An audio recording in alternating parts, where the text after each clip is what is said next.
Shalom saudara yang dikasihi dalam Tuhan, kembali lagi kita akan membahas sedikit dari firman Tuhan. Kita udah lama tidak membahas dari Alkitab langsung saudara.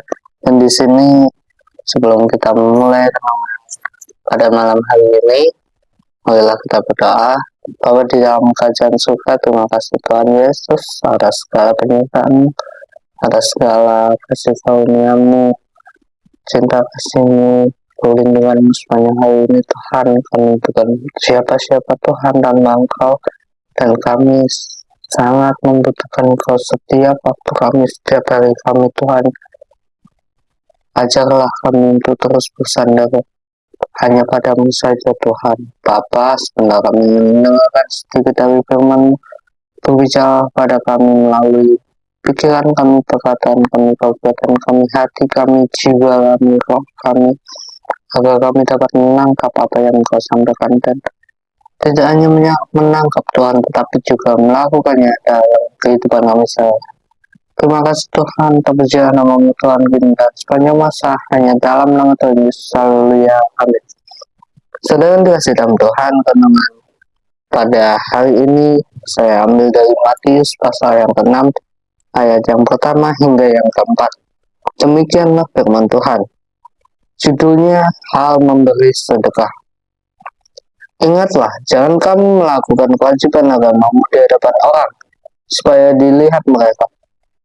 Karena jika demikian, kamu tidak beroleh upah dari Bapamu yang di surga. Jadi apabila engkau memberi sedekah, janganlah engkau mencanangkan hal itu seperti yang dilakukan orang munafik di rumah-rumah ibadat dan di lorong-lorong, supaya mereka dipuji orang. Aku berkata kepadamu, sesungguhnya mereka sudah mendapat upahnya. Tetapi jika engkau memberi sedekah, janganlah diketahui tangan kirimu apa yang diperbuat tangan kananmu. Hendaklah sedekahmu itu diberikan dengan tersembunyi, maka Bapamu yang melihat yang tersembunyi akan membalasnya kepadamu. Amin. Saudara yang dikasihi dalam Tuhan, renungan pada hari ini menceritakan tentang bagaimana Tuhan Yesus yang mengkritik cara ahli-ahli Taurat, cara-cara orang Farisi, di mana mereka sebagai pemuka agama, sebagai pemimpin agama yang lebih tahu tentang Taurat, bahkan bisa dikatakan hafal tentang isi-isi Taurat, tetapi mereka belum tentu punya hati yang serius untuk firman Tuhan. Karena apa, saudara? Di sini Tuhan Yesus mau bilang bahwa ahli-ahli Taurat, orang-orang Farisi, orang-orang mereka melakukan ibadah, melakukan hal-hal yang baik, melakukan sedekah, memberi, melakukan memimpin sebuah ibadah, berdoa, dan lain sebagainya. Itu bukan karena ketulusan hati, tetapi karena mereka ingin dilihat orang lain. Mereka ingin mendapat pujian daripada orang lain. Mereka ingin disanjung. Oh, itu pemimpin agamanya keren sekali, berdoa, memberi contoh yang baik. Ya, memang sekilas memberi contoh yang baik, saudara. Tetapi ini sungguh berlebihan, saudara. Karena di sini bukan hanya memberi contoh yang baik, saudara, tetapi mereka menyombongkan diri seolah-olah mereka sudah yang paling benar, yang paling tahu tentang Taurat, tentang firman Tuhan. Di sini Yesus mengecam ahli-ahli Taurat. Yesus berkata, jangan kamu melakukan kewajiban agamamu di hadapan orang supaya dilihat mereka, karena jika demikian kamu tidak beroleh upah dari Bapamu yang di surga. Kenapa, saudara? Kenapa Tuhan Yesus memberitahu kepada kita agar kita melakukan ibadah, melakukan agama itu jangan dilihat karena Bapa itu Tuhan itu, Allah itu melihat hati saudara. Tuhan tidak melihat orang secara jabatan, secara fisik, secara kepandaian. Mungkin dia sudah S3 teologi, atau mungkin mereka setara dengan nabi-nabi, dengan ahli Taurat. Tidak. Tuhan Yesus tidak memikirkan hal-hal fisik yang mungkin dunia anggap itu adalah suatu kelebihan, saudara. Tapi di sini kita harus mengerti standar Tuhan dengan standar dunia itu beda, saudara. Mungkin dunia melihat bahwa orang yang beragama, orang yang berpengetahuan, orang yang misalnya punya penghasilan yang besar, punya keuangan yang kaya, orang itu kaya, orang itu pintar, bahkan sampai mendapat gelar doktor dan lain sebagainya.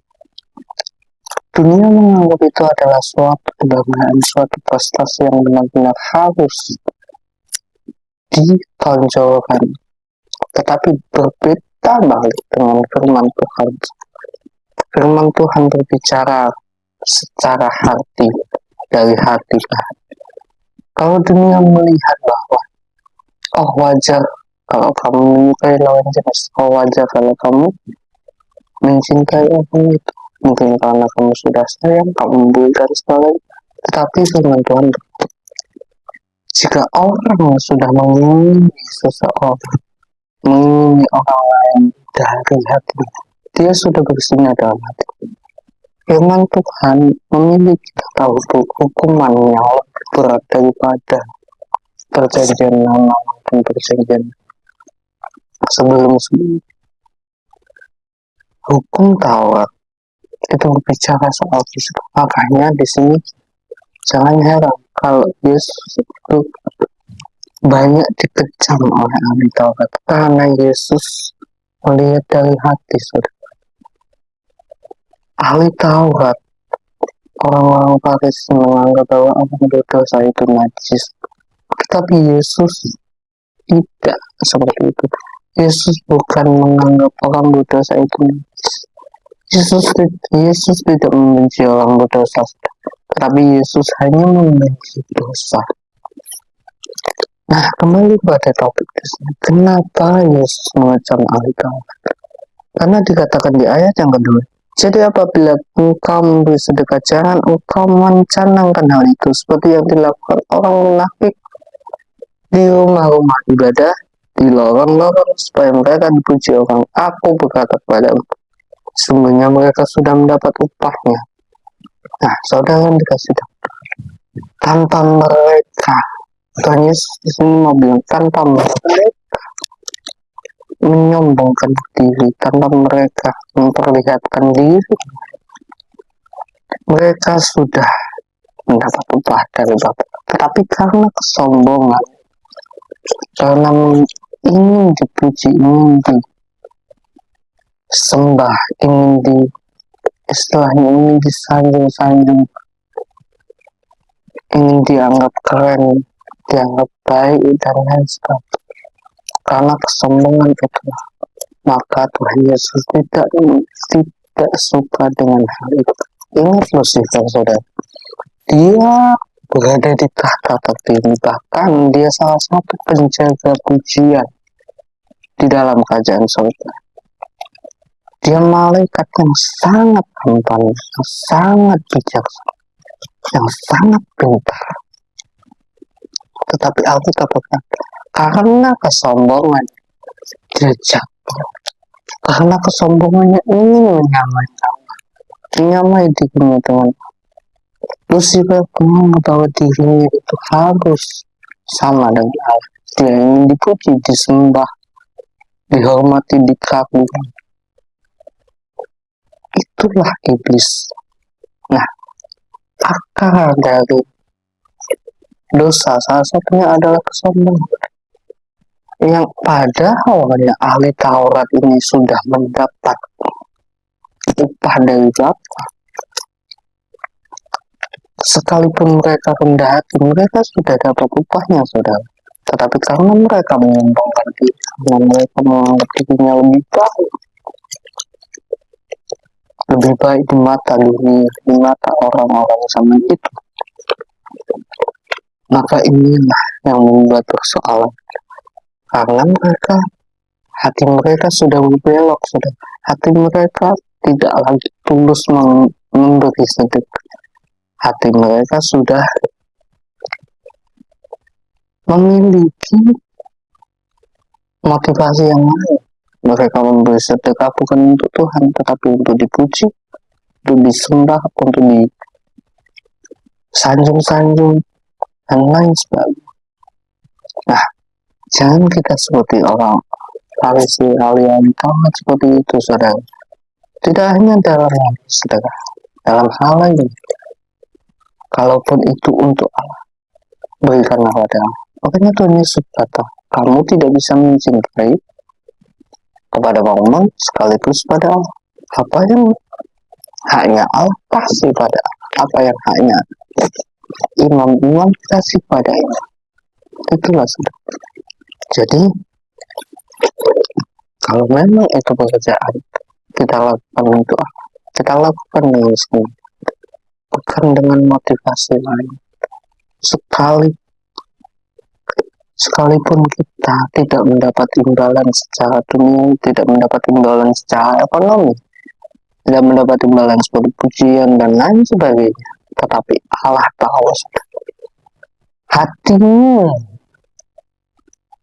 itu benar-benar ikhlas, benar-benar tulus untuk ini loh, aku memberi totalitas pada Allah, aku memberi ya Allah, semuanya itu pada Allah, bukan semata-mata aku dipuji orang, bukan semata-mata aku mendapat hadiah dan lain sebagainya, tetapi aku melakukan ini supaya hanya nama Allah yang dipermuliakan, disanjung, dipuji, dihormati, hanya nama Allah.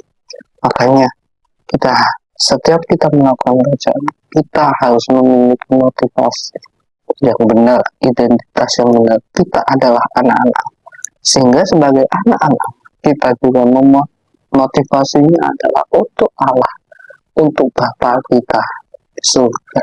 Nah, di sini dikatakan di ayat yang ketiga, tetapi jika engkau memberi sedekah, janganlah diketahui tangan kirimu apa yang diperbuat tangan kanan. Artinya apa, saudara? Jika kita memberi, jika kita persembahan, perpuluhan dan lain sebagainya, itu benar-benar dari ketulusan hati kita. Kita mungkin tidak punya apa-apa, kita persembahkan sebagian dari hidup kita untuk kalau kita bisa mempersembahkan lebih. Makanya persepuluhan itu bukan semata-mata berbicara dari 10% dari apa yang kamu dapat, tetapi jika engkau bisa memberi lebih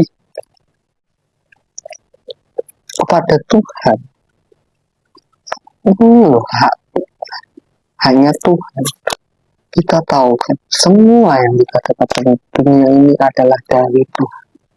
Nah, untuk karena itu tidak ada ketetapan mau kamu memberi 10%, memberi 20%, 30%, 50%, 100% itu. Yang penting hatimu. Kalau engkau ada jumlah yang lebih besar untuk Tuhan, kasih.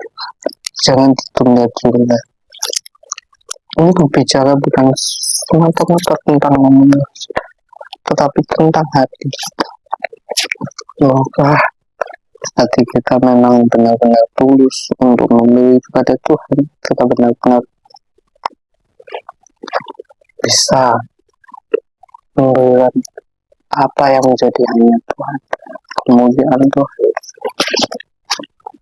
Makanya banyak pendeta yang salah kaprah di sini, saudara. Di akhir ibadah pasti ada beberapa umat, beberapa jemaat yang bilang, oh terima kasih ya Pak Pendeta, terima kasih Ibu Pendeta, khotbahnya sangat bagus, khotbahnya sangat memberkati, oh khotbahnya lancar sekali, keren sekali, terima kasih Bapak Ibu Pendeta, pada tepuk tangan lah. Nah, respon si pendeta ini kadang juga salah, saudara. Banyak ya pendeta yang berkata, oh iya bu, emang ini keahlian saya, emang ini bakat saya berkhotbah, emang ini bidang saya, emang ini keahlian saya untuk berkhotbah. Makanya saya bisa berkata-kata, saya bisa, ini sudah salah, saudara. Kalau apa? Pendeta itu dengan dia ngomong seperti itu, dia sudah mengambil kemuliaan Tuhan. Seharusnya yang pendeta itu katakan itu adalah begini, saudara. Oh puji Tuhan, kalau Bapak Ibu mendapatkan apa yang disampaikan Tuhan, mendapatkan rema, atau kalau Bapak Ibu tersentuh dengan ayat firman-Nya, dengan khotbahnya, itu artinya Tuhan berbicara. Bukan saya yang kata-kata, bukan saya merancang kata-kata, tapi Tuhan yang memakai saya untuk berkata. Tuhanlah yang berkatakan. Nah, ini saudara, hal sepele, jangan kita ambil kemuliaan Tuhan. Tetapi ketika kita melakukan pekerjaan Tuhan, baik itu asal persembahan, worship leader, singer, pemain musik, bahkan sampai khotbah pun, itu benar-benar harus didasarkan, dimotivasi atas dasar kemuliaan Tuhan sendiri. Sehingga kalau kita motivasi kita untuk memuliakan Tuhan, maka kita pada akhirnya juga akan mengembalikan kemuliaan kepada Tuhan, mengembalikan kebesaran Tuhan, sehingga kita tidak bisa mengambil semata-mata kemuliaan itu dari Tuhan. Ibaratnya gini, saudara, di dalam satu ruangan Tuhan ada 10 meja, ada 11 meja, ada 12 meja. Nah, 10-nya itu berada di belakang sini, dan 2 di depan itu tempatnya Tuhan dan tempatnya saudara. Nah, tuh saudara dengan Tuhan mungkin 10 kursi yang ada di belakang. Nah, pertanyaan saya, itu kan rumahnya Tuhan ya, itu kan ruangannya Tuhan. Yang memberi engkau kursi kan Tuhan ya. Kursi itu tidak engkau miliki sendiri, tetapi engkau diberi Tuhan kursi itu, sehingga engkau mendapatkan wewenang, mendapatkan hak, mendapatkan kuasa untuk memerintah 10 kursi di belakang. Nah, kadang-kadang kita menganggap bahwa, oh, kalau saya sudah di depan, kalau saya sudah memimpin jemaat, saya sudah memimpin umat saya, otomatis saya dong yang punya kuasa, saya dong yang punya kursi-kursi itu, saya dong yang punya ruangan itu, saya yang punya rumah itu. Tetapi kita sudah, justru kita harus berpikir, oh ini adalah rumah Tuhan, ini adalah ruangan Tuhan, kursi-kursi ini semua adalah milik Tuhan. Tuhan memberikan saya satu kursi di depan, itu karena Tuhan mau bekerja melalui saya. Jadi Tuhan memang di dalam Kisah Para Rasul 1 ayat 8, engkau akan menerima kuasa kalau Roh Kudus turun atas diri kamu. Tetapi bukan sepenuhnya kuasa itu dicurahkan padamu, engkau dapat kuasa. Tapi apakah engkau akan dapat sepenuhnya kemuliaan surga? Tidak. Engkau dapat kuasa, engkau dapat hak, karena engkau anak Allah, karena engkau dipercayai dengan Tuhan, dipercayai Tuhan memimpin. Maka sekaligus engkau mendapat wewenang dari Tuhan. Nah, pada saat kita mendapat wewenang untuk mendapat kursi itu untuk memimpin, kita kembalikanlah kursi-kursi itu kepada Tuhan. Kita kembalikan kemuliaan itu kepada Tuhan. Karena Semua itu milik Tuhan, saudara. Semua itu Tuhan berikan. Karunia-karunia yang kita punya, bahasa roh, nubuatan, karunia dengan Tuhan.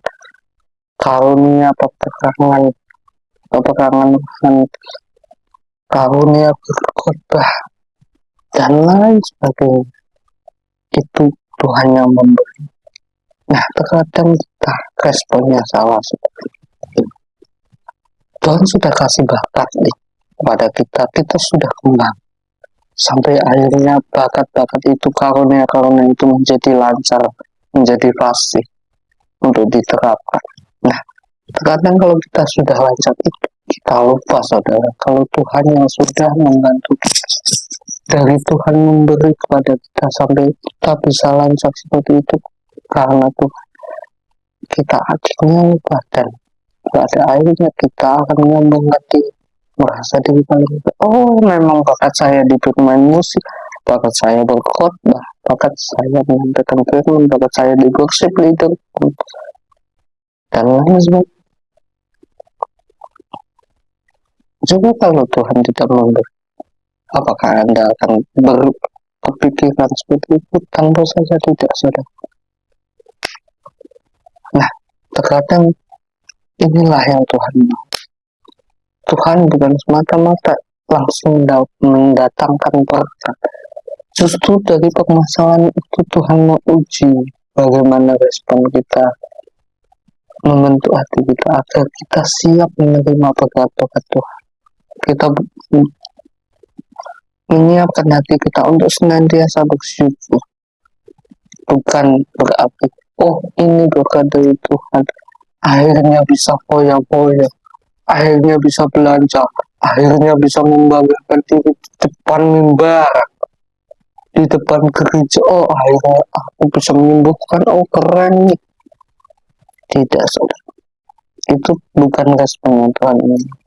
Respon yang Tuhan inginkan adalah kita mengembalikan kemuliaan pada Tuhan. Apa yang menjadi haknya Tuhan, biarlah itu untuk Tuhan, saudara. Amin. Jadi dari renungan ini kita bisa belajar bahwa ada waktunya kita sungguh sama Tuhan. Ada waktunya kita memang benar-benar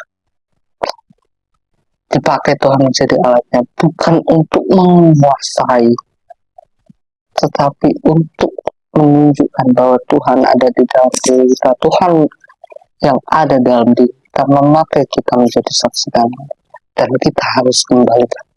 Ibaratnya gini, saudara, petani, ada cangkul, ada sawah. Sawah ini untuk dia bisa tumbuh, pasti salah satu alatnya adalah cangkul. Betul, alatnya cangkul. Nah, yang mencangkul sawah ini itu petani, saudara. Nah, petani memakai cangkul untuk membajak sawah, untuk mengolah padi-padinya sehingga bisa tumbuh subur. Nah, ibaratnya kita adalah cangkul, saudara. Sawah-sawah ini adalah jemaat, orang-orang yang kita layani. Dan petani itu adalah Bapa kita, Allah kita. Nah, kita kan dipakai petani untuk mencangkul sawah itu. Cangkul itu dipakai petani untuk memelihara sawah itu, untuk menanam sawah-sawah itu. Nah, apakah petani itu bisa memakai alat lain untuk sawah-sawah itu bisa subur lagi? Oh, tentu saja banyak, saudara. Tentu saja ada alat-alat lain selain cangkul untuk menanam si padi itu, saudara. Ini sama dalam kehidupan kita. Kita yang udah dikasih karunia untuk berkhotbah di jemaat ini, bla bla bla, menangani orang-orang seperti ini, kita dikasih kesempatan, tetapi karena kita menyombongkan diri, karena merasa diri kita, oh aku yang paling berkuasa, oh aku bisa melakukan ini, bla bla, akhirnya kita lupa untuk mengembalikan kemuliaan Tuhan. Nah, kalau Tuhan melihat kita menyombongkan diri, bisa saja Tuhan menjatuhkan kita kembali. Tuhan Yesus pernah berkata, barang siapa merendahkan diri, ia akan kutinggikan. Tetapi barang siapa meninggikan diri, ia akan kurendahkan. Bisa jadi setelah Anda berkhotbah, Anda berpuas diri, menyombongkan diri. Jangan salahkan diri. Ada pengkhotbah lain yang dipakai Tuhan. Ingat saudara, kalau Anda tidak bisa memakai bakat karunia yang Tuhan percayakan, dan Anda tidak bisa mengembalikan karunia itu, kemuliaan itu pada Tuhan, bisa jadi Tuhan mengambil karunia itu, mengambil bakat itu untuk orang lain. Makanya supaya itu jangan terjadi, kita harus senantiasa bersyukur. Oh, ini yang dikasih Tuhan. Ya udah, aku gunakan dan aku tetap mengembalikan kemuliaan Tuhan, karena pada intinya Tuhan jugalah yang memberikan ini kepada kami. Amin. Mari kita berdoa. Bapa di dalam kerajaan surga, terima kasih Tuhan Yesus atas setiap anak kami, atas firman hari ini. Tuhan, kami diingatkan Tuhan untuk kami mengembalikan apa yang menjadi hak-Mu, apa yang menjadi kemuliaan-Mu Tuhan, sehingga kami tidak semena-mena dalam melayani Engkau, tetapi kami ingat bahwa kami itu diutus untuk melayani Engkau, bukan untuk menguasai. Kami mengerti Tuhan, Engkau yang mengutus kami, sehingga kami harus tunduk terhadap Engkau. Kami belajar untuk tidak menyombongkan diri Tuhan, tetapi kami belajar bagaimana kami bisa menghargai Engkau sebagai Tuhan kami, sebagai pengutus kami, agar kami senantiasa siap menerima apa yang Engkau perintahkan pada pekerjaan dalam kehidupan kami, pikiran kami, perkataan kami, perbuatan kami, tubuh, jiwa, roh kami serahkan dalam tangan kuasa. Tumpang tangan Tuhan, Engkau urapi dari setiap kami Tuhan. Engkau tutup bungkus Tuhan setiap apapun yang kami kerjakan di dalam darah, kuasa darah Tuhan Yesus. Terima kasih Tuhan Yesus, kami telah berdoa dan mengucap syukur. Haleluya. Amin.